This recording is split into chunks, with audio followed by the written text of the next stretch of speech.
Escritor peruano, nació en Lima el 7 de febrero de 1833. Hijo de familia humilde, por sus venas corría sangre española, andina y africana. Esa condición de mestizo hace que a Palma se le atribuya la famosa frase en el Perú: el que no tiene de inga, lo tiene de mandinga, es decir, el que no tiene de indio, tiene de negro. Ricardo Palma es un escritor limeño que nace el año de 1833. No olvidemos que son 10 a 12 años después de la independencia declarada por San Martín y casi también después de las batallas de Junín y Ayacucho. Su periodo de formación va más o menos a estar hasta más o menos 1850. Fue el descendiente de una unión libre, más tarde legitimada, de Pedro Palma y Dominga Soriano. El padre era mestizo, como él mismo se llamó. Provenía de Cajabamba, en el actual departamento de Cajamarca, y vino a la capital a trabajar como comerciante. Su madre era originaria de la villa de Cañete y por sus venas corría sangre indígena, española y negra.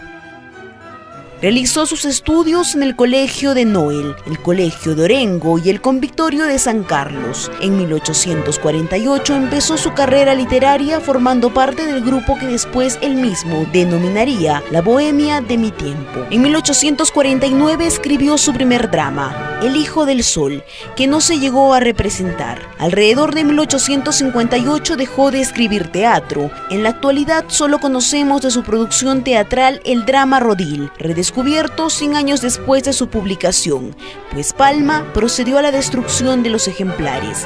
Y la comedia El Santo de Panchita, escrita en colaboración con Manuel Asensio Segura e incluida en la recopilación de obras de este último publicada con el título de teatro. Tras probar el género histórico, Palma empezó a componer de relatos breves de diversa índole, desde el ensayo costumbrista al romance histórico, que serían el germen de sus posteriores tradiciones peruanas. Antes de ser un escritor de tradiciones o de prosa, él va a incursionar en la actividad teatral y paralelamente en la poesía.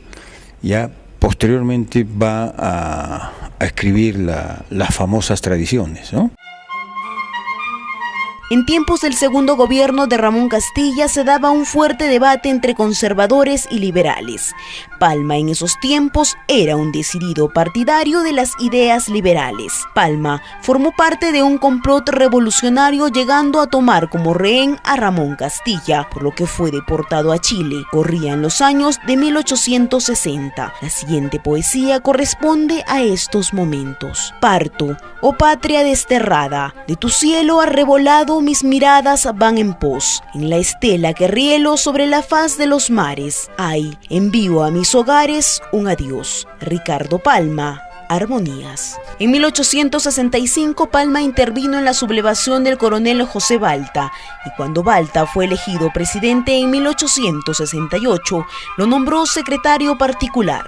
Fue además elegido senador por la provincia de Loreto. Tras el asesinato de Balta en 1872, Palma se retiró a la política para dedicarse exclusivamente a la literatura. El mismo año publicó la primera serie de sus tradiciones peruanas. Hay pues una serie de tradiciones que se ambientan en el espacio limeño, ¿no?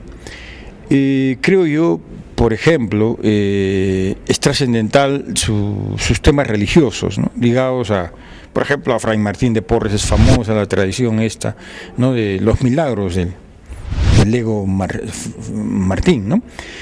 O también podríamos recordar alguna tradición en torno a Ramón Castilla, ¿no? Que sería ya no de la colonia, sino de la República. O también podríamos recordar alguna tradición a las escapadas de un virrey, ¿no? Con la Perricholi. Entonces, el mundo de las tradiciones de don Ricardo Palma es pues un mundo limeño, ¿no? Y fundamentalmente en relación con el mundo de la colonia.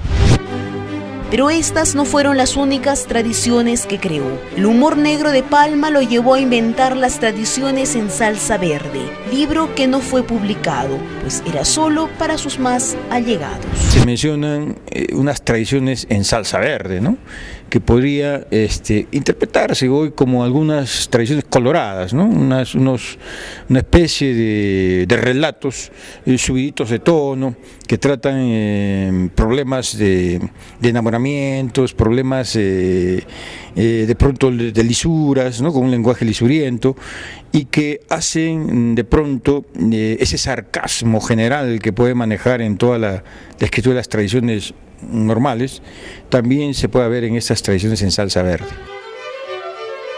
Cuando en 1879 se declaró la guerra con Chile, Palma ya era uno de los literatos más reconocidos del continente americano. Durante la guerra, participó en la defensa de la capital peruana. En 1881, las tropas de ocupación incendiaron su casa ubicada en el balneario de Miraflores, en lo que perdió su biblioteca personal.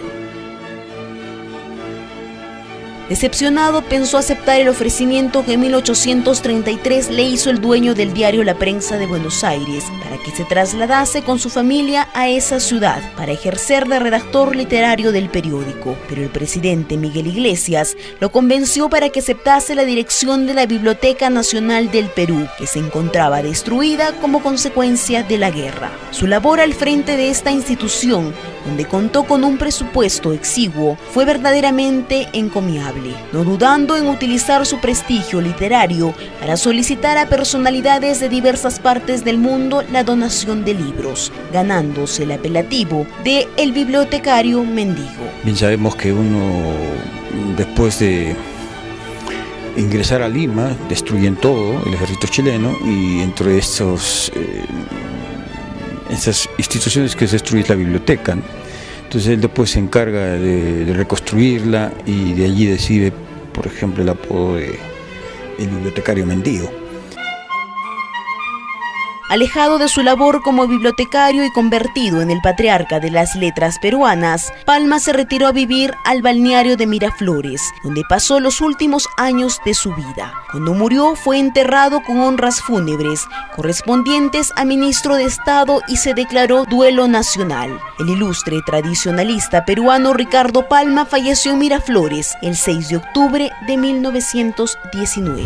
Ya casi al final de su vida, ya entrado el siglo XX, él quizás podríamos decir que es uno de los primeros escritores peruanos que va a gozar de un reconocimiento internacional, ¿no?, tanto en Latinoamérica como también en España. Entonces, él va a vivir un poco de este prestigio, ¿no?, los últimos años de su vida, y que al final le van a determinar en ser un personaje, ¿no?, de la sociedad peruana, y no solamente un literato, digamos, un escritor. A lo largo de los años, las tradiciones de Palma se siguen y se seguirán leyendo, convirtiéndose en un clásico de la literatura peruana.